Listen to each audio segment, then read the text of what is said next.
ನಿಜವಾಗ್ಲೂ ಮನಸೊಳಗಡೆ ನಗು ಬರ್ತಾ ಇರುತ್ತೆ. ಇವ್ರಿನ್ನು ಯಾವ ಕಾಲದಲ್ಲಿದ್ದಾರಪ್ಪ? ಇವ್ರೇನು ಸೆಲೆಬ್ರಿಟಿಗಳಾ? ಇವ್ರ ಫೇಸನ್ನಾದ್ರು ತೋರಿಸ್ಬಿಟ್ಟು ನಾನು ವಿಡಿಯೋ ಮಾಡ್ಕೊಂಬಿಟ್ರೆ, ನನ್ನ ವಿಡಿಯೋಸ್ ಏನಾದರೂ ಮಿಲಿಯನ್ಸ್ ಗಟ್ಟಲೆ ರೀಚ್ ಆಗಿಬಿಡುತ್ತಾ? ಅಥವಾ ಮಿಲಿಯನ್ಸ್ ಗಟ್ಟಲೆ ಫಾಲೋವರ್ಸ್ ಬಂದ್ಬಿಡ್ತಾರಾ ಅಂತ ನಿಜವಾಗ್ಲೂ ಮನಸೊಳಗಡೆನೇ ನಗ್ತಾ ಇರ್ತೀನಿ. ಎಷ್ಟು ತರಲೆ ಮಾಡ್ತಾರೆ, ಎಷ್ಟು ಕೀಟ್ಲೆ ಮಾಡ್ತಾರೆ ಯಪ್ಪಾ! ಎಷ್ಟು ಕೆಲಸ ಕೊಡ್ತಾರೆ ಎಕ್ಸ್ಟ್ರಾ ಕೆಲಸಗಳು ಅಂದರೆ. ಅವ್ರಿಗೆ ಹ್ಯಾಟ್ಲಿ ನಾನು ಥ್ಯಾಂಕ್ಸ್ ಹೇಳಕ್ಕೆ ಇಷ್ಟಪಡ್ತೀನಿ. ಯಾಕಂದರೆ ಒಂದೇ ಸಲ ಬಲ್ಕ್ ಆರ್ಡರ್ಸ್ನ ಒಂದು ಬ್ಯಾಗ್ ತುಂಬ ಕೊಟ್ಟಿದ್ದಾರೆ. ಸೊ ಆಲ್ಟ್ರೇಷನ್ ಮಾಡೋಕ್ಕೆ. ಸೊ ಎಲ್ಲನೂ ಕೂಡ ಟೈಮ್ ಸಿಕ್ಕಿದಾಗ ನಾವು ಹಳ್ಳಿಲಿರೋದ್ರಿಂದ ಮನೆ ಕೆಲಸನೂ ಮಾಡಬೇಕು, ಹಿಂದೆ ಈ ಕಡೆ ಕೊಟ್ಟಿಗೆ ಕೆಲಸನೂ ಮಾಡಬೇಕು, ಮತ್ತು ಮಕ್ಕಳು ನೋಡ್ಕೋಬೇಕು, ಮನೇಲಿ ಅಡುಗೆ ಮಾಡಬೇಕು, ಪಾತ್ರೆ ತೊಳಿಬೇಕು, ಬಟ್ಟೆ ಒಗಿಬೇಕು. ಜೊತೆಗೆ ಪಕ್ಕದಲ್ಲಿ ಒಂದು ದಾಸವಾಳ ಗಿಡನೂ ಕೂಡ ಹಾಕಿದ್ದೀವಿ. ಒಂಥರ ಪೀಚ್ ವೈಟ್ ಕಲರ್ ಇದೆ. ಆ ಥರ ಒಂದು ದಾಸವಾಳ ತುಂಬ ದಪ್ಪ ಸುತ್ತು ದಾಸವಾಳ ಬಿಡುತ್ತೆ. ಹಾಯ್ ಹೆಲೋ ಎಲ್ಲರಿಗೂ ನಮಸ್ಕಾರ. Welcome back to my Sushma Mallesh vlog channel.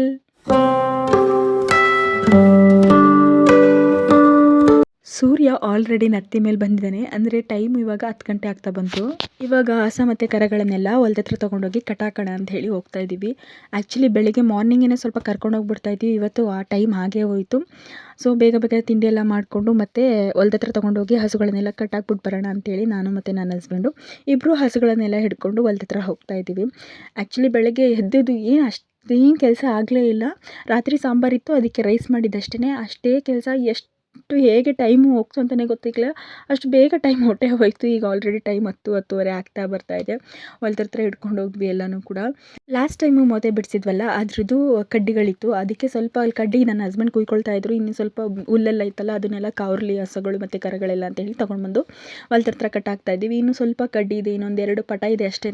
ಆ ಒಂದೆರಡು ಪಟ ಎಲ್ಲನೂ ನನ್ನ ಹಸ್ಬೆಂಡ್ ಅಲ್ಲೇ ಕೂತ್ಕೊಂಡು ಎಲ್ಲನೂ ಕುಯ್ದುಬಿಟ್ರು. ಒಂದೇ ಸಲ ಗಾಡಿ ತೊಗೊಂಡು ಬಂದು ಎತ್ಕೊಂಡು ಹೋಗ್ತೀನಿ ಅಂದ್ಬಿಟ್ಟು ಎಲ್ಲನೂ ಕುಯ್ತಾ ಇದ್ರು. ನಾನು ಹಾಗೆ ಹಸುಗಳನ್ನ ಬಿಟ್ಕೊಂಡು ನನ್ನ ಕಡೆ ಕೂತ್ಕೊಂಡು ಮೇಯಿಸ್ತಾ ಇದ್ದೆ. ಆ್ಯಕ್ಚುಲಿ ಸೂರ್ಯ ಕಣ್ಣು ಹೊಡಿತಾ ಇದ್ದಾನಲ್ವ, ಅದಕ್ಕೆ ನಮಗೆ ಕಣ್ಣು ಹೊಡಿಯೋಕ್ಕಲ್ಲ, ಕಣ್ಣು ಮಿಟುಕ್ಸೋಕ್ಕೂ ಆಗ್ತಾಯಿಲ್ಲ. ಅಷ್ಟು ಸೂರ್ಯನ ಕಿರಣಗಳು ನಮ್ಮ ಕಣ್ಣಿಗೆ ನೇರವಾಗಿ ಬೀಳ್ತಾಯಿತ್ತು. ಕಣ್ಣೇ ಬಿಡೋಕ್ಕಾಗ್ತಿರಲಿಲ್ಲ ವೀಡಿಯೋ ಮಾಡೋದಕ್ಕೆ, ಅಷ್ಟು ಕಷ್ಟ ಅನ್ನಿಸ್ತಾಯಿತ್ತು. ಸೊ ಹಸುಗಳನ್ನೆಲ್ಲ ಕಟ್ಟಾಕ್ಬಿಟ್ಟು ಮನೆಗೆ ಬಂದ್ವಿ. ಇವತ್ತು ನಮ್ಮ ಮನೆ ಮುಂದೆ ಇರುವಂತಹ ಗಿಡಗಳನ್ನು ತೋರಿಸೋಣ ಅಂತ ಹೇಳಿ ಅಂದ್ಕೊಂಡಿದ್ದೀನಿ. ನಾನು ಎವ್ರಿ ಟೈಮ್ ವಿಡಿಯೋ ಮಾಡಬೇಕಾದ್ರೂ ಬರೀ ಫ್ಲವರ್ಸ್ನ ತೋರಿಸಿ ಮಾತ್ರ ವಿಡಿಯೋ ಮಾಡಿದ್ದೆ ಅಷ್ಟೇ. ಬಟ್ ಯಾವುದೇ ಥರ ಗಿಡಗಳನ್ನು ತೋರಿಸಿ ನಾನು ವಿಡಿಯೋ ಮಾಡಿರಲಿಲ್ಲ.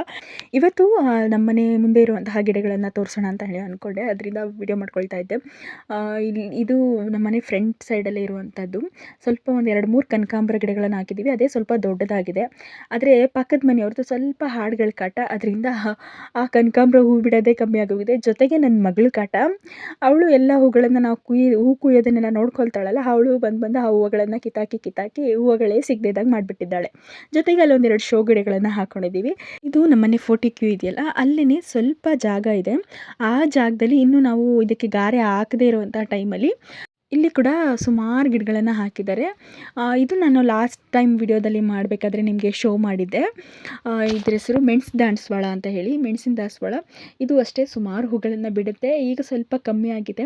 ಆ್ಯಕ್ಚುಲಿ ಹೂವನ್ನ ನಮ್ಮ ಮನೆಗೆ ಮಾತ್ರ ನಾವು ಬೆಳೆಸಲ್ಲ, ಎಲ್ಲರೂ ಕೂಡ ನಮ್ಮ ಬೀದಿಲಿರೋರು ಎಲ್ಲರೂ ಕೂಡ ಕಿತ್ಕೊಂಡು ಹೋಗ್ತಾರೆ, ಅಷ್ಟು ಹೂಗಳನ್ನು ಬಿಡುತ್ತೆ. ಜೊತೆಗೆ ಪಕ್ಕದಲ್ಲಿ ಒಂದು ದಾಸವಾಳ ಗಿಡನೂ ಕೂಡ ಹಾಕಿದ್ದೀವಿ. ಒಂಥರ ಪೀಚ್ ವೈಟ್ ಕಲರ್ ಇದೆ. ಆ ಥರ ಒಂದು ದಾಸವಾಳ ತುಂಬ ದಪ್ಪ ಸುತ್ತು ದಾಸವಾಳ ಬಿಡುತ್ತೆ. ಜೊತೆಗೆ ಗಣಗ್ಲ ಹೂವನ್ನು ಹಾಕೊಂಡಿದ್ದೀವಿ, ಪಿಂಕ್ ಕಲರು. ಈ ಒಂದು ಗಣಗ್ಲ ಗಿಡಕ್ಕೆ ತುಂಬಾ ಹುಳು ಬರ್ತಾ ಇರುತ್ತೆ, ದಪ್ಪ ಹುಳು ಬರುತ್ತೆ. ಅದು ಸೊಪ್ಪೆಲ್ಲನೂ ಮೇಯ್ಕೊಳ್ಳುತ್ತೆ, ಇಡೀ ಗಿಡ ಎಲ್ಲನೂ ಮೇಯ್ಕೊಬಿಡುತ್ತೆ. ಹೂವು ಬಿಡೋಕ್ಕೆ ಬಿಡಲ್ಲ. ನಿಮ್ಗೇನಾದರೂ ಅದನ್ನು ಪೆಸ್ಟ್ ಕಂಟ್ರೋಲ್ ಮಾಡುವಂತಹ ಸ್ಪ್ರೇ ಆಗಿರ್ಬೋದು ಅಥವಾ ನ್ಯಾಚುರಲ್ ಯಾವುದಾದ್ರೂ ರೆಮಿಡೀಸ್ ಆಗಿರ್ಬೋದು ಏನಾದರೂ ಗೊತ್ತಿದ್ದರೆ ಖಂಡಿತವಾಗ್ಲೂ ನನಗೆ ಕಮೆಂಟ್ ಬಾಕ್ಸಲ್ಲಿ ತಿಳಿಸಿ. ನಾವು ಅದನ್ನು ಡೆಫಿನೆಟ್ಲಿ ಟ್ರೈ ಮಾಡ್ತೀವಿ. ಅಲ್ಲೇ ಸ್ವಲ್ಪ ವೀಳ್ಯದೆಲೆ ಗಿಡನೂ ಕೂಡ ಹಾಕಿದ್ದೀವಿ. ಅಂದರೆ ಸ್ವಲ್ಪ ಕಾಂಪೌಂಡ್ ಸುತ್ತ ಎಲ್ಲ ಹಬ್ಸಿದ್ರೆ ಚೆನ್ನಾಗಿ ಕಾಣಿಸುತ್ತೆ ಅಂತ. ಅದು ಸ್ವಲ್ಪ ಹಬ್ಬುತ್ತೆ ಮತ್ತು ಎಲ್ಲ ಸ್ವಲ್ಪ ಸತ್ತೋಗ್ಬಿಡುತ್ತೆ, ಆ ಥರ ಆಗ್ತಾಯಿದೆ. ಸ್ವಲ್ಪ ಕೆಳಗಡೆ ಎಲ್ಲ ಚೆನ್ನಾಗಿ ಹಬ್ಬಿದೆ, ಬಟ್ ಮೇಲ್ಗಡೆ ಹೋಗ್ತಾ ಇಲ್ಲ ಅಷ್ಟೇ. ಇದು ಗಿಡಗಳು ಎಲ್ಲ ನಮ್ಮ ಮನೆ ಮುಂದೆ ಹಾಕಿರುವಂತಹ ಗಿಡಗಳು.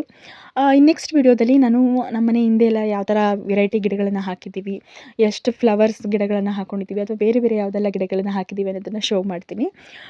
ಇನ್ನೂ ಮನೆ ಕೆಲಸ ಎಲ್ಲ ಇತ್ತು, ಸ್ವಲ್ಪ ಮನೆ ಕಸ ಎಲ್ಲ ಹೊಡ್ಕೊಂಡು ನನ್ನ ಸ್ಕಿನ್ ಕೇರ್ ರುಟೀನ್ ಕೂಡ ಮಾಡ್ಕೊಳ್ಳೋಣ ಅಂತ ಹೇಳಿ ಸ್ಕಿನ್ ಕೇರ್ ರುಟೀನ್ ಮಾಡ್ಕೊಳ್ತಾ ಇದ್ದೆ. ಆ್ಯಕ್ಚುಲಿ ನನಗೆ ಮೈಂಡಿಗೆ ಯಾವಾಗಲೂ ಬರ್ತಾ ಇರುತ್ತೆ, ಯಾರೆಲ್ಲ ಕಂಟೆಂಟ್ ಕ್ರಿಯೇಟರ್ಸ್ ಇದ್ದೀರಾ ಅಥವಾ ಯಾರೆಲ್ಲ ಪರ್ಸ್ನಲ್ ವ್ಲಾಗ್ಸ್ನ ಮಾಡ್ತಿದ್ದೀರಾ, ಡೆಫಿನೆಟಾಗಿ ಹೇಳ್ತೀನಿ ಈ ಒಂದು ವಿಡಿಯೋನ ಮಿಸ್ ಮಾಡಿದೆ ನೋಡಿ.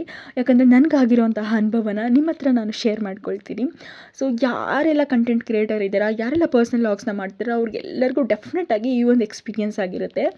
ಏನಂದರೆ ನಾವು ಪರ್ಸ್ನಲ್ ವ್ಲಾಗ್ಸ್ನ ಮಾಡಬೇಕಾದಾಗ ನಮ್ಮದೇ ಫೇಸ್ನ ನಾವು ತೋರಿಸ್ಕೊಂಡು ಮಾಡ್ತಿರ್ತೀವಿ. ಜೊತೆಯಲ್ಲಿ ನಮ್ಮ ಅಕ್ಕಪಕ್ಕದಲ್ಲಿರುವಂಥ ನಮ್ಮ ಕೊಲೀಗ್ಸ್ ಆಗಿರ್ಬೋದು ಅಥವಾ ನಮ್ಮ ರಿಲೇಷನ್ಸ್ ಆಗಿರ್ಬೋದು ಅಥವಾ ನಮ್ಮ ಅಕ್ಕ ತಂಗಿ ಯಾರಾದರೂ ಆಗಿರ್ಬೋದು, ಅವರೆಲ್ಲ ನಮ್ಮ ಫೇಸ್ನ ತೋರಿಸ್ಬಿಟ್ಟು ಅವ್ರ ಫೇಸ್ನ ನಾವೇನಾದರೂ ತೋರ್ಸಕ್ಕೆ ಹೋದಾಗ ಅಥವಾ ನಾವು ವೀಡಿಯೋ ಮಾಡ್ತಾಯಿದ್ದೀವಿ ಅಂತ ಗೊತ್ತಾಗ್ಬಿಟ್ರೆ ಸಾಕು ಅವರಿಗೆ, ಇಲ್ಲ ನನ್ನ ಫೇಸ್ನ ತೋರಿಸ್ಬೇಡ ವೀಡಿಯೋದಲ್ಲಿ ಅಂತ ಹೇಳ್ತಾ ಇರ್ತಾರೆ. ಸೊ ಆಬ್ವಿಯಸ್ಲಿ ನಿಮಗೂ ಕೂಡ ಈ ಒಂದು ಎಕ್ಸ್ಪೀರಿಯೆನ್ಸ್ ಹಾಗೇ ಇರುತ್ತೆ. ನನಗೂ ಕೂಡ ಅದೇ ಥರ ಎಕ್ಸ್ಪೀರಿಯೆನ್ಸ್ ಆಗಿತ್ತು. ಆವಾಗ ನನ್ನ ಮನಸ್ಸಿಗೆ ಏನು ಅನ್ನಿಸ್ತಾ ಇತ್ತು ಗೊತ್ತಾ, ನಾವು ಯಾವುದೇ ಥರ ಸೆಲೆಬ್ರಿಟೀಸ್ ಅಲ್ಲ, ಸೊ ಆದರೂ ನಾವು ಕಂಟೆಂಟ್ನ ಕ್ರಿಯೇಟ್ ಮಾಡ್ತಾ ಇರ್ತೀವಿ. ಈಗ ತುಂಬ ಜನ ಹೊಸ ಫಿಲಿಮ್ಸ್ಗಳನ್ನು ತೆಗ್ದಿರ್ತಾರೆ, ತುಂಬ ಜನ ರಿಯಾಲಿಟಿ ಶೋಗೆ ಹೋಗಿ ಬಂದಿರ್ತಾರೆ, ತುಂಬ ಜನ ಸೀರಿಯಲ್ಗಳೆಲ್ಲ ಹ್ಯಾಕ್ಟ್ ಮಾಡಿರ್ತಾರೆ. ಅವರ ಫೇಸಿಗೆ ಮಿಲಿಯನ್ಸ್ ಗಟ್ಟಲೆ ವ್ಯೂಸ್ ಇಲ್ಲ, ಮಿಲಿಯನ್ಸ್ ಗಟ್ಟಲೆ ಫಾಲೋವರ್ಸ್ ಇಲ್ಲ ಅಂತ ಹೇಳಬೇಕಾದ್ರೆ, ನಾವೊಬ್ಬ ನಾರ್ಮಲ್ ಪರ್ಸನ್ನು ಯಾವುದೋ ಒಂದು ಸಣ್ಣ ಹಳ್ಳಿಯಿಂದ, ಯಾವುದೋ ಒಂದು ಸಣ್ಣ ಏರಿಯಾದಿಂದ ಅಥವಾ ಎಲ್ಲೋ ಒಂದು ಜಾಗದಲ್ಲಿ ಕೂತು ಕಂಟೆಂಟ್ ಕ್ರಿಯೇಟಿಂಗ್ ಜರ್ನಿಯನ್ನು ಶುರು ಮಾಡಿರ್ತೀವಿ.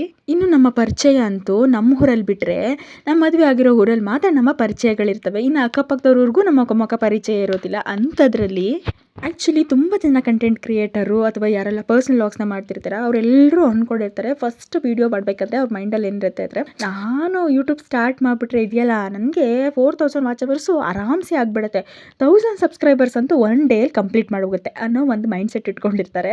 ಯಾಕಂದರೆ ನನಗೆ ಇಂತಿಂಥವರೆಲ್ಲ ಪರಿಚಯ ಇದ್ದಾರೆ, ಸೊ ನನ್ನ ಫ್ರೆಂಡ್ಸ್, ನನ್ನ ಕೊಲೀಗ್ಸ್ ಆಗಿರ್ಬೋದು, ಇವರೆಲ್ಲ ಸಬ್ಸ್ಕ್ರೈಬರ್ಸ್ ಎಲ್ಲ ಮಾಡ್ಕೊಳ್ತಾರೆ, ಸೊ ನನ್ನ ವೀಡಿಯೋಸ್ಗಳನ್ನು ಆಬ್ವಿಯಸ್ಲಿ ನೋಡಿ ಅವ್ರು ನಂಗೆ ಸಪೋರ್ಟ್ ಮಾಡ್ತಾರೆ. ಸೊ ಆ ಥರ ಅಂತ ಅವ್ರ ಮೈಂಡಲ್ಲಿ ಥಿಂಕಿಂಗ್ ಮಾಡಿರ್ತಾರೆ. ಆ್ಯಕ್ಚುಲಿ ರಿಯಾಲಿಟಿ ಯಾವಾಗ ಅರ್ಥ ಆಗೋದು ಅಂದರೆ, ಯಾವಾಗ ಅವರ ಫಸ್ಟ್ ಇಂಟ್ರೊಡಕ್ಷನ್ ವೀಡಿಯೋವನ್ನು ಅವರು ಯೂಟ್ಯೂಬ್ ಚಾನಲಲ್ಲಿ ಅಪ್ಲೋಡ್ ಮಾಡ್ತಾರೆ, ಆವಾಗ ವ್ಯೂಸ್ನ ಚೆಕ್ ಮಾಡಿ ನೋಡ್ತಾರೆ, 1, 2, 3 ಅಂತ ಸಿಂಗಲ್ ಡಿಜಿಟಲ್ಲಿ ಇರುತ್ತೆ. ಇನ್ನು ಸಬ್ಸ್ಕ್ರೈಬರ್ಸ್ ಲಿಸ್ಟ್ ಅಂತೂ ಕೇಳೋ ಹಾಗೆ ಇಲ್ಲ, ಅದು ಕೂಡ ಅಷ್ಟೇನೂ ಆಗಿರೋದಿಲ್ಲ. ಇದನ್ನೆಲ್ಲ ನೋಡಿದ ಅವರಿಗೆ ಅರ್ಥ ಆಗುತ್ತೆ ಅವರ ರಿಯಲ್ ಫೇಸ್ ವ್ಯಾಲ್ಯೂ ಏನು ಅನ್ನೋದು ಆ ಒಂದು ಕಂಟೆಂಟ್ ಕ್ರಿಯೇಟರ್ಗೆ ಡೆಫಿನೆಟಾಗಿ ಅರ್ಥ ಆಗಿರುತ್ತೆ. ಅಂದರೆ ಒಳ್ಳೆ ಕಂಟೆಂಟನ್ನು ಹುಡುಕಿ ಅದಕ್ಕೆ ವಿಡಿಯೋ ಶೂಟ್ ಮಾಡಿಕೊಂಡು ಅದಕ್ಕೆ ಒಳ್ಳೆ ಎಡಿಟಿಂಗ್ನ ಮಾಡಿಕೊಂಡು ಒಂದು ಒಳ್ಳೆ ವಾಯ್ಸ್ ಓವರ್ ಕೊಟ್ಕೊಂಡು ಒಂದೊಳ್ಳೆ ತಂಬ್ಲೈನನ್ನು ರೆಡಿ ಮಾಡಿ ಇಷ್ಟೆಲ್ಲ ಕಷ್ಟಪಟ್ಟು ವಿಡಿಯೋ ಮಾಡಿ ಅಪ್ಲೋಡ್ ಮಾಡಿದ್ರು ವ್ಯೂಸು 1, 2, 3 ಅಂತ ಸಿಂಗಲ್ ಡಿಜಿಟ್ ಎಣಿಸ್ತಾ ಇರುತ್ತೆ. ಸಬ್ಸ್ಕ್ರೈಬರ್ಸ್ ಕೂಡ ಆಗ್ತಾ ಇರೋದಿಲ್ಲ. ಇದೆಲ್ಲ ಕೂಡ ಅವ್ರಿಗೆ ಎಕ್ಸ್ಪೀರಿಯನ್ಸ್ ಆಗಿರುತ್ತೆ ಒಬ್ಬ ಕಂಟೆಂಟ್ ಕ್ರಿಯೇಟರ್ಗೆ. ಸೊ ಅವ್ರಿಗೆ ಗೊತ್ತಾಗಿರುತ್ತೆ ಕಷ್ಟಪಟ್ಟು ಕಂಟೆಂಟ್ ಕ್ರಿಯೇಟ್ ಮಾಡಿದ್ರು ಇವತ್ತು ವ್ಯೂಸ್ ಆಗಲ್ಲ, ಸೊ ಫಾಲೋವರ್ಸ್ ಬರಲ್ಲ ಅಂತ ಹೇಳಿ. ಅದರಲ್ಲಿ ನಮ್ಮ ಅಕ್ಕಪಕ್ಕದಲ್ಲಿ ನಿಂತ್ಕೊಳ್ಳೋ ಆ ರಿಲೇಷನ್ಸ್ ಆಗಿರ್ಬೋದು, ನಮ್ಮ ಬ್ರದರ್ ಸಿಸ್ಟರ್ಸ್ ಆಗಿರ್ಬೋದು ಅಥವಾ ನಮ್ಮ ಪರಿಚಯಸ್ಥರವರಾಗಿರ್ಬೋದು, ನಮ್ಮ ಊರಿನವರಾಗಿರ್ಬೋದು, ಮನೆಯವರೇ ಆಗಿರ್ಬೋದು, ಇವರೆಲ್ಲರೂ ನನ್ನ ಫೇಸ್ನ ತೋರಿಸ್ಬೇಡಪ್ಪ, ನನ್ನ ಫೇಸ್ನ ತೋರಿಸ್ಬೇಡ ನಿನ್ನ ವಿಡಿಯೋದಲ್ಲಿ ಅಂತ ಹೇಳಬೇಕಾದ್ರೆ ನಿಜವಾಗ್ಲೂ ಮನಸ್ಸೊಳಗಡೆ ನಗು ಬರ್ತಾ ಇರುತ್ತೆ. ಇವ್ರಿನ್ನೂ ಯಾವ ಕಾಲದಲ್ಲಿದ್ದಾರಪ್ಪ, ಇವ್ರೇನು ಸೆಲೆಬ್ರಿಟಿಗಳ, ಇವ್ರ ಫೇಸನ್ನು ತೋರಿಸ್ಬಿಟ್ಟು ನಾನು ವೀಡಿಯೋ ಮಾಡ್ಕೊಂಬಿಟ್ರೆ ನನ್ನ ವೀಡಿಯೋಸ್ ಏನಾದರೂ ಮಿಲಿಯನ್ಸ್ ಗಟ್ಟಲೆ ರೀಚ್ ಆಗಿಬಿಡುತ್ತಾ ಅಥವಾ ಮಿಲಿಯನ್ಸ್ ಗಟ್ಟಲೆ ಫಾಲೋವರ್ಸ್ ಬಂದುಬಿಡ್ತಾರಾ ಅಂತ ನಿಜವಾಗ್ಲೂ ಮನಸ್ಸೊಳಗಡೆನೇ ನಗ್ತಾ ಇರ್ತೀನಿ. ಈ ಥರ ಎಕ್ಸ್ಪೀರಿಯೆನ್ಸು ನಿಮ್ಗೆ ಏನಾದರೂ ಆಗಿದ್ರೆ ಖಂಡಿತವಾಗ್ಲೂ ನನಗೆ ಕಮೆಂಟ್ ಬಾಕ್ಸಲ್ಲಿ ತಿಳಿಸಿ. ನಿಮ್ಮ ಸುತ್ತಮುತ್ತ ಅಥವಾ ನಿಮ್ಗೇನಾದರೂ ಕಂಟೆಂಟ್ ಕ್ರಿಯೇಟರ್ಸ್ ಗೊತ್ತಿದ್ರೆ ಅವರೆಲ್ಲರಿಗೂ ಕೂಡ ಈ ವಿಡಿಯೋನ ಶೇರ್ ಮಾಡಿ. ಜೊತೆಗೆ ನಿಮ್ಗೆ ಯಾರಾದರೂ ಗೊತ್ತಿರುವಂಥ ಸಣ್ಣ ಪುಟ್ಟ ಕಂಟೆಂಟ್ ಕ್ರಿಯೇಟರ್ಸ್ ಇದ್ದರೆ ಅವ್ರಿಗೆ ಖಂಡಿತವಾಗ್ಲೂ ನೀವೆಲ್ಲರೂ ಕೂಡ ಸಪೋರ್ಟ್ ಮಾಡಿ, ಅವರ ಚಾನಲ್ಗಳನ್ನ ಸಬ್ಸ್ಕ್ರೈಬ್ ಮಾಡ್ಕೊಳ್ಳಿ, ಅವರ ವಿಡಿಯೋಗಳನ್ನು ಪೂರ್ತಿಯಾಗಿ ನೋಡಿ ಅವ್ರಿಗೆ ಸಪೋರ್ಟ್ ಮಾಡಿ ಅಂತ ಕೇಳ್ತೀನಿ. ನಾನು ಸೀವಿಂಗ್ ಮಿಷಿನನ್ನು ತೊಗೊಂಡಿದ್ದೀನಲ್ಲ, ಸೊ ಸಣ್ಣ ಪುಟ್ಟ ಒಂದು ಸ್ಟಿಚಿಂಗ್ಸ್ ಹಾಕೋದೆಲ್ಲ ಬರ್ತಾಯಿತ್ತು. ಬಟ್ ಈ ಸಲ ತುಂಬಾ ಬಲ್ಕ್ ಆರ್ಡರ್ಸ್ ಬಂದಿದೆ. ಅಂದರೆ ಇದನ್ನು ಕೂಡ ಆಲ್ಟ್ರೇಷನ್ಸೇ, ಬಟ್ ಒಂದು ಇಡೀ ಬ್ಯಾಗ್ ತುಂಬ ಕೊಟ್ಕೊಳ್ಸಿದ್ದಾರೆ. ಅವ್ರಿಗೆ ಹ್ಯಾಟ್ಲಿ ನಾನು ಥ್ಯಾಂಕ್ಸ್ ಹೇಳೋಕ್ಕೆ ಇಷ್ಟಪಡ್ತೀನಿ. ಯಾಕಂದರೆ ಒಂದೇ ಸಲ ಬಲ್ಕ್ ಆರ್ಡರ್ಸ್ನ ಒಂದು ಬ್ಯಾಗ್ ತುಂಬ ಕೊಟ್ಟಿದ್ದಾರೆ, ಸೊ ಆಲ್ಟ್ರೇಷನ್ ಮಾಡೋಕ್ಕೆ. ಸೊ ಎಲ್ಲನೂ ಕೂಡ ಟೈಮ್ ಸಿಕ್ಕಿದಾಗ ಮನೆ ಕೆಲಸ ಎಲ್ಲ ಮಾಡಿಕೊಂಡು ಮತ್ತು ಮಗಳು ನೋಡಿಕೊಂಡು ಯಾವಾಗೆಲ್ಲ ಸ್ವಲ್ಪ ಟೈಮ್ ಸಿಕ್ತು ಆವಾಗೆಲ್ಲ ಕೂತ್ಕೊಂಡು ಸೇವಿಂಗ್ ಮಾಡಿ ಸೊ ಎತ್ತಿಟ್ಟೆ. ಇವಾಗೆಲ್ಲ ಫುಲ್ ಕಂಪ್ಲೀಟ್ ಆಯಿತು. ಇಡೀ ಬ್ಯಾಗ್ ತುಂಬಾ ಕೂಡ ಆಲ್ಟ್ರೇಷನ್ ಮಾಡಿ ಎತ್ತಿಟ್ಟಿದ್ದೀನಿ. ಇದೇ ರೀತಿ ನಿಮ್ಗೆ ಏನಾದರೂ ಆಲ್ಟ್ರೇಷನ್ಸ್ ಬೇಕಂದರೆ ಖಂಡಿತವಾಗ್ಲೂ ನಮ್ಮೂರಿನವರು ತಂದು ಕೊಡಿ, ಬೇಗನೆ ಆಲ್ಟ್ರೇಷನ್ಸ್ ಎಲ್ಲ ಮಾಡಿ ಕೊಡ್ತೀನಿ. ಸೀವಿಂಗ್ ಎಲ್ಲ ಕಂಪ್ಲೀಟ್ ಮಾಡಿಬಿಟ್ಟು ಇನ್ನೇನು ಆಲ್ರೆಡಿ ಹಾಲು ಕರಿಯೋ ಟೈಮ್ ಆಯಿತು. ನನ್ನ ಹಸ್ಬೆಂಡ್ ಹಾಲು ಕರೀತಾ ಇದ್ರು. ನಾನು ಅಷ್ಟರಲ್ಲಿ ನನ್ನ ಮಗಳಿಗೆ ಮತ್ತು ನನ್ನ ಹಸ್ಬೆಂಡ್ಗೆ ಎಲ್ಲರಿಗೂ ಕೂಡ ಟೀ ಕಾಯಿಸೋಣ ಮತ್ತು ನನ್ನ ಮಗಳಿಗೆ ಹಾಲೆಲ್ಲ ಕಾಯಿಸ್ಕೊಡೋಣ ಅಂಥೇಳಿ ಕಾಯಿಸ್ತಾ ಇದ್ದೆ. ಸೊ ಕಾಯಿಸ್ಬಿಟ್ಟು ನನ್ನ ಮಗಳಿಗೆ ಹಾಲನ್ನು ಸ್ವಲ್ಪ ಹಾರಿಸ್ಬಿಟ್ಟು ತಟ್ಟೆಯಲ್ಲಿ ಅವಳಿಗೆ ಕುಡಿಸ್ತಾ ಇದ್ದೀನಿ. ಯಾಕಂದರೆ ಅವಳು ಸ್ವಲ್ಪ ನಾವು ಟೀ ಕುಡಿಯುವಾಗಲೇ ಅವಳಿಗೆ ಹಾಲು ಕೊಟ್ಟೋ ರೂಢಿ ಮಾಡಿರೋದ್ರಿಂದ ಹಾಲು ಅಂತ ಕೇಳೋಕ್ಕೆ ಶುರು ಮಾಡ್ತಾಳೆ. ಅದಕ್ಕೇ ಅವಳಿಗೂ ಕೂಡ ಫಸ್ಟೇನೆ ಕುಡಿಸ್ಬಿಟ್ರೆ ಸ್ವಲ್ಪ ಸಮಾಧಾನವಾಗಿ ಆಟ ಆಡ್ತಾ ಇರ್ತಾಳೆ. ಈಗಿನ ಜನ್ರೇಷನ್ ಮಕ್ಕಳು ಸಾಕೋದಿದೆಯಲ್ಲ ನಿಜವಾಗ್ಲೂ ಕಷ್ಟ. ಎಷ್ಟು ತರಲೆ ಮಾಡ್ತಾರೆ, ಎಷ್ಟು ಕೀಟ್ಲೆ ಮಾಡ್ತಾರೆ, ಯಪ್ಪಾ! ಎಷ್ಟು ಕೆಲಸ ಕೊಡ್ತಾರೆ, ಎಕ್ಸ್ಟ್ರಾ ಕೆಲಸಗಳು ಅಂದರೆ ನಿಜವಾಗ್ಲೂ ಕಷ್ಟ. ಯಾಕಂದರೆ ನಾವು ಹಳ್ಳಿಲಿರೋದ್ರಿಂದ ಮನೆ ಕೆಲಸನೂ ಮಾಡಬೇಕು, ಹಿಂದೆ ಈ ಕಡೆ ಕೊಟ್ಟಿಗೆ ಕೆಲಸನೂ ಮಾಡಬೇಕು, ಮತ್ತು ಮಕ್ಕಳು ನೋಡ್ಕೋಬೇಕು, ಮನೇಲಿ ಅಡುಗೆ ಮಾಡಬೇಕು, ಪಾತ್ರೆ ತೊಳಿಬೇಕು, ಬಟ್ಟೆ ಒಗಿಬೇಕು, ರಾಶಿ ಕೆಲಸಗಳು ಬಿದ್ದಿರುತ್ತೆ. ಜೊತೇಲಿ ಮಕ್ಳುಗಳಿಗೆ ಊಟ ಮಾಡಿಸೋದು, ಮಕ್ಳುಗಳನ್ನ ಸ್ನಾನ ಮಾಡಿಸೋದು, ಮಕ್ಳುಗಳಿಗೆ ಆಡಿಸೋದು, ಮಕ್ಕಳನ್ನ ನೋಡ್ಕೊಳ್ಳೋದು, ಜೊತೆಗೆ ಒಂದೊಂದು ಸಲ ಹಿಂದೆನೂ ಕೆಲಸ ಮಾಡಬೇಕಾಗತ್ತೆ ಕೊಟ್ಟಿಗೆಯಲ್ಲಿ. ಸಮ್‌ಟೈಮ್ಸು ಹೊಲ್ದ ಹತ್ರನೂ ಕೂಡ ಹೋಗಬೇಕಾಗತ್ತೆ. ಅದರಿಂದ ಹಳ್ಳಿಯಲ್ಲಿರೋ ಒಂದು ಹೆಣ್ಣು ಪ್ರತಿಯೊಂದು ಕೆಲಸನೂ ಮಾಡಿಕೊಂಡು ನಿಭಾಯಿಸ್ಕೊಂಡು ಹೋಗ್ತಾ ಇರ್ತಾಳೆ. ಬಟ್ ಮೊದಲೆಲ್ಲ ಮಕ್ಕಳುಗಳು ಇಷ್ಟೊಂದು ಕಿರಿಕಿರಿ ಮಾಡ್ತಾ ಇರಲಿಲ್ಲ, ಅಥವಾ ಮಾಡ್ತಾಯಿದ್ರೂ ಅವ್ರನ್ನ ನೋಡ್ಕೊಳ್ಳೋದಕ್ಕೆ ತುಂಬ ಜನ ಇರ್ತಾಯಿದ್ರು. ಆವಾಗೆಲ್ಲ ಕೂಡು ಕುಟುಂಬಗಳಲ್ಲಿ ಇರ್ತಾ ಇದ್ದಿದ್ದರಿಂದ ಅತ್ತೆ ಮಾವಂದಿರು ಮತ್ತು ಅಜ್ಜಿ ತಾತ ಇವರೆಲ್ಲರೂ ಕೂಡ ಇರ್ತಾ ಇದ್ದಿದ್ದರಿಂದ ಮಕ್ಕಳುಗಳಿಗೆ ಕತೆ ಹೇಳ್ತಾ ಅಥವಾ ತಾತಂದಿರ ಜೊತೆ ಆಟ ಆಡ್ತಾ ಮಕ್ಕಳುಗಳಿಗೆ ಒಂಥರ ಟೈಮ್ ಪಾಸ್ ಆಗಿಬಿಡ್ತಾಯಿತ್ತು. ಸೊ ಅದರಿಂದ ಮಕ್ಕಳುಗಳು ಆರಾಮಾಗಿರ್ತಾಯಿದ್ರು. ಜೊತೆಗೆ ತಂದೆ ತಾಯಿಯಂದಿರಿಗೆ ಅಷ್ಟೊಂದು ಮಕ್ಕಳು ಸಾಕೋದು ರಿಸ್ಕ್ ಅನ್ನಿಸ್ತಾ ಇರಲಿಲ್ಲ. ಆವಾಗ ಒಂದು ಮಕ್ಕಳುಗಳೆಲ್ಲ 10 ಮಕ್ಕಳುಗಳನ್ನು ಕೂಡ ಆರಾಮಾಗಿ ಸಾಕ್ತಾಯಿದ್ರು. ಅಷ್ಟೊಂದು ಮಕ್ಕಳಿದ್ರೂ ಮನೆ ತುಂಬ ಅವ್ರಿಗೆ ಯಾವುದೇ ಥರ ಸ್ಟ್ರೆಸ್ ಟೆನ್ಷನ್ ಏನು ಕೂಡ ಇರ್ತಾ ಇರಲಿಲ್ಲ. ಅದರಲ್ಲೂ ಈಗೆಲ್ಲ ನ್ಯೂಕ್ಲಿಯರ್ ಫ್ಯಾಮಿಲಿಗಳಾಗಿರೋದ್ರಿಂದ ಎಲ್ಲ ರೆಸ್ಪಾನ್ಸಿಬಿಲಿಟಿ ತಂದೆ ತಾಯಿ ಇಬ್ಬರ ಮೇಲೇ ಬಿದ್ದಿರುತ್ತೆ. ಜೊತೆಗೆ ತಂದೆ ಏನಾದರೂ ಔಟ್ಸೈಡ್ ಏನಾದರೂ ಕೆಲ್ಸಕ್ಕೆ ಹೋದರೆ ಇಡೀ ಮಕ್ಕಳ ಜವಾಬ್ದಾರಿಯನ್ನು ಎಲ್ಲನೂ ಕೂಡ ತಾಯಿಯೇ ತಗೊಳ್ಬೇಕು. ಆದ್ದರಿಂದನೇ ನೋಡಿ ಇವಾಗಿರೋ 1-2 ಮಕ್ಕಳುಗಳನ್ನು ಸಾಕೋದೇನೆ ತಂದೆ ತಾಯಿಯಂದಿರಿಗೆ ತುಂಬಾ ಕಷ್ಟ ಅನಿಸ್ತಾ ಇರುತ್ತೆ. ಟೀ ಮತ್ತು ಹಾಲೆಲ್ಲ ಕಾಯಿಸಿರುವಂತಹ ಪಾತ್ರೆಗಳಿತ್ತು, ಅದನ್ನೆಲ್ಲ ತೊಗೊಂಡೋಗಿ ಸಿಂಕ್‌ಗೆ ಹಾಕಿ ಪಾತ್ರೆ ತೊಳೆದಿಟ್ಟು, ಜೊತೆಗೆ ಉಳಿದಿರೋ ಹಾಲನ್ನು ಫ್ರಿಜ್ಜಿಗೆ ತೊಗೊಂಡೋಗಿ ಎತ್ತಿಟ್ಟೆ. ನಮ್ಮೂರಲ್ಲಿ ನನಗೆ ತುಂಬ ಜನ ಕೇಳ್ತಾ ಇರ್ತಾರೆ, ಇಷ್ಟು ಬೇಗ ತಿನ್ನಿಸ್ತಾ ಇದೆಯಾ ಪಾಪುಗೆ ಅಂತ ಹೇಳಿ. ಮಕ್ಕಳುಗಳ ಕಂಫರ್ಟಬಿಲಿಟಿನ ನೋಡೋದು ನಮ್ಮ ತಾಯಂದಿರ ರೆಸ್ಪಾನ್ಸಿಬಿಲಿಟಿ ಕೂಡ. ಅವ್ರು ಯಾವಾಗ ಮಲ್ಕೊಳ್ತಾರೆ ಅಂತ ನಮಗೆ ಗೊತ್ತಿರುತ್ತೆ. ಸೊ ಅದರಿಂದ ಆ್ಯಕ್ಚುಲಿ ನನ್ನ ಮಗಳಿಗೆ ನಾವು ಬೇಗನೆ ಡಿನ್ನರ್ನ ಮುಗಿಸ್ಬಿಡ್ತೀವಿ. ಯಾಕಂದರೆ ಅವಳು ಒಂದು 6:30-7 ಗಂಟೆ ಹಾಗೆಲ್ಲ ಮಲ್ಕೊಳ್ಳೋಕ್ಕೆ ಶುರು ಮಾಡಿಬಿಡ್ತಾಳೆ. ಸೊ ನಿದ್ದೆ ಎದ್ದಾಗ ಅವ್ರಿಗೆ ತುಂಬ ಕಿರಿಕಿರಿ ಮಾಡ್ತಾಳಲ್ಲ, ಸೊ ಊಟನೂ ಕೂಡ ಸರಿಯಾಗಿ ಮಾಡ್ದಲ್ಲ ಅವಳು. ಅದರಿಂದ ಏನು ಮಾಡ್ತೀನಿ ಅಂದರೆ ಸ್ವಲ್ಪ ಒಂದು 6 ಗಂಟೆ ಹಂಗೆ ತಿನ್ನಿಸ್ಬಿಡ್ತೀನಿ. ಆಮೇಲೆ ಹೇಗಾದರೂ ಆಟ ಆಡಿಕೊಂಡು ಆಮೇಲೆ ನಿಧಾನಕ್ಕೆ ಮಲ್ಕೊಳ್ಳಿ ಪರವಾಗಿಲ್ಲ ಅಂತ ಹೇಳಿ ಅವರ ಯಾವ ಟೈಮಲ್ಲಿ ಅವರಿಗೆ ತಿನ್ನಿಸಿದ್ರೆ ಬೆಟರ್ ಅಂತ ನಮಗೆ ಗೊತ್ತಿರುತ್ತೆ.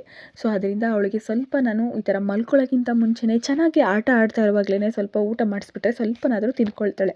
ಇನ್ನು ನಿದ್ದೆ ಹತ್ತದಾಗ ಏನಾದರೂ ತಿನ್ನು ಅಂತ ಹೇಳಿ ಅಂದರೆ ತಿನ್ನೋದಿಲ್ಲ, ಅದನ್ನು ಕೂಡ ಕೈಯಲ್ಲಿ ಒದ್ರುಬಿಟ್ಟು ಬಿಸಾಡಿಬಿಡ್ತಾಳೆ.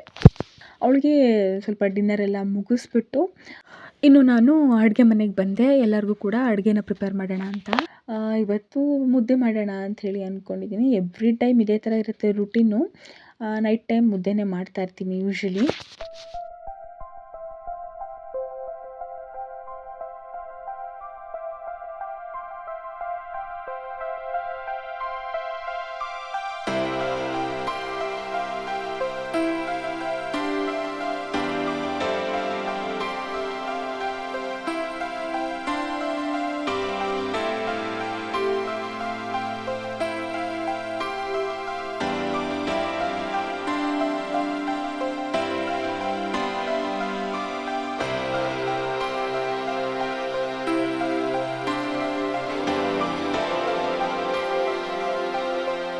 ಬಿಸಿ ಬಿಸಿ ಮುದ್ದೆ ಮಾಡಿಕೊಂಡು ತರಕಾರಿ ಬೇಳೆ ಸಾಂಬಾರು ಜೊತೆ ಎಲ್ಲರೂ ಕೂಡ ಕೂತ್ಕೊಂಡು ಊಟನ ಮುಗಿಸ್ಕೊಂಡ್ವಿ.